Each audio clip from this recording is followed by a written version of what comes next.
Now, this is my orange tree right here. Look at it. Look, I got baby oranges on it, y'all. Y'all don't know how long I've been waiting for oranges on this tree. Look at that. Look. I've been struggling with this tree from dehydrating, from watering it too much, and everything. And it had oranges earlier this year, and I pulled them off. Look at that. I pulled them off because they were too small, and I knew they wasn't going to make it. But I pray to God these do. Isn't that wonderful? This is my orange tree. I started this tree off as a very small tree. And this is the bottom of it too.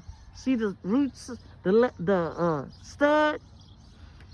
And a lot of times you want to get some white paint and paint that, because sometimes the bottom of your tree will get sunburned and it start wanting to crack, or the bugs may try to get in. See, there's a split right there.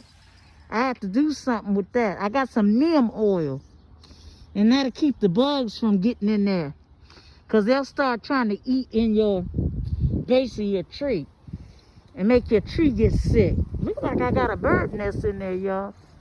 Look like a little bitty bird nest. Look at that, somewhere up in there. I'm scared to touch it because these trees have stickers in them, and they're sticky. There's a little sticker there. Can you see the stickers in there? See that? They got stickers. Let me see. Here's one here. There's a sticker right there. Right here. See that sticker? Long sticker right there? Look at that. Right there. And it's not as hard right now because it's green. But boy, later on they get hard. Yeah, that look like a bird nest down up in here. Look at that. That's a bird nest up in there. I mean, tightly woven in there too. Look at that. Look at that. Let me see. I can get you to see that. I can't move with that. Y'all bear with me because I got frozen shoulder. And frozen shoulder means you have arthritis in your shoulder and stuff like that. And look at that. Look at that. So this tree, I've been babying this tree. It takes about 5 years for a citric tree to actually start doing something. When you start it real small. There's some more baby ones up there. There's some up there. Look at that. So I pray to God, look, anytime you have a flower like that blooming, that means a fruit is getting ready to come. So that's what that means with these fruits on it, because it put me through a lot of work, and I had to start. I wasn't feeding it enough, and that's the key, is feed it. And then I did prune it. And like I said again, anytime you get a bloom like this, that means the fruit is coming. So we got a few up here too,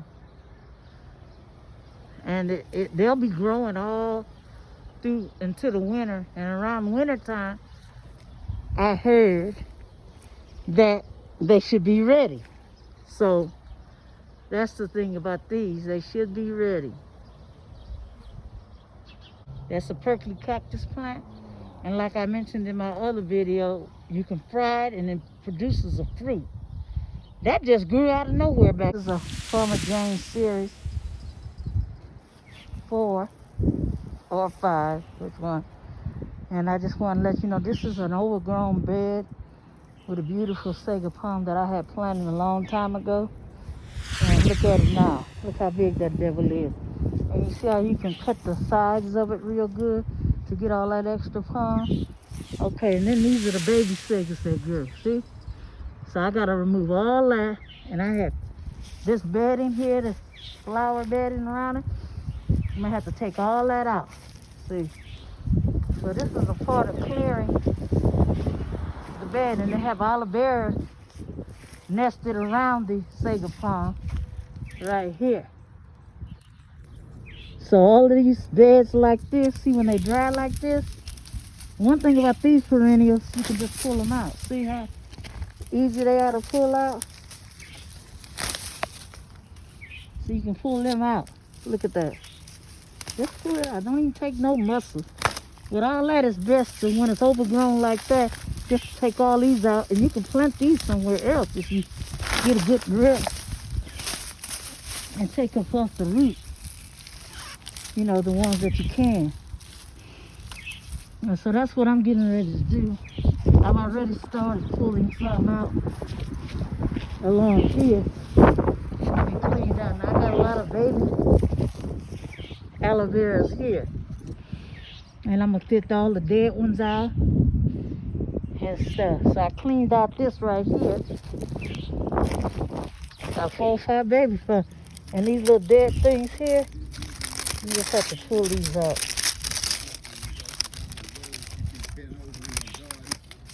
Pull all that out. Like that. Just pull all that out like that. So that's what I'm gonna do. An overgrown cactus spread here. Look at all these. Now I planted these when they were real little too. And they just, I tell you, I got all kinds of cactus here. So I gotta cut all that down around here. Take these agaves out of here. Look how tall them agaves get. Look at that. But all of those got to be taken out. All of those have to be taken out. And we started cutting some of it out just so we wouldn't get stuck. So all that got to be taken out. And this tree here got to be cut.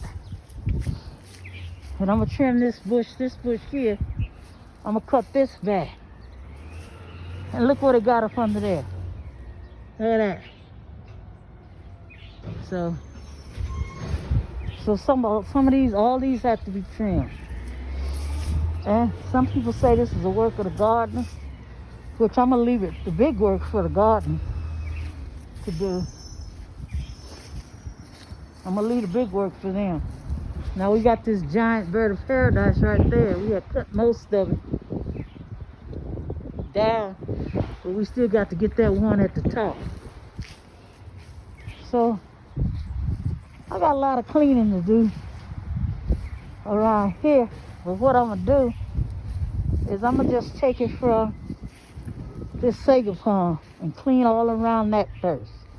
To start with what I can do. All this stuff that I can't do, I'll leave it for the big dog. Yeah, I'll leave all that for the big dog.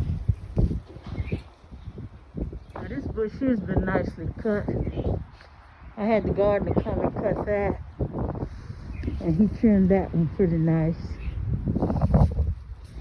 And then that red bush over there in the corner.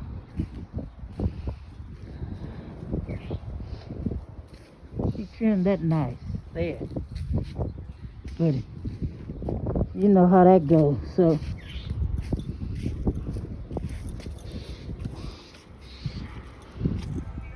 hey y'all, I'm still wrapped up a little bit. It was right.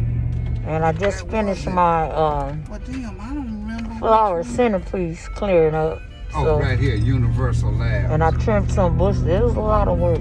But I had to share what it looked like. Well, I'll be damned.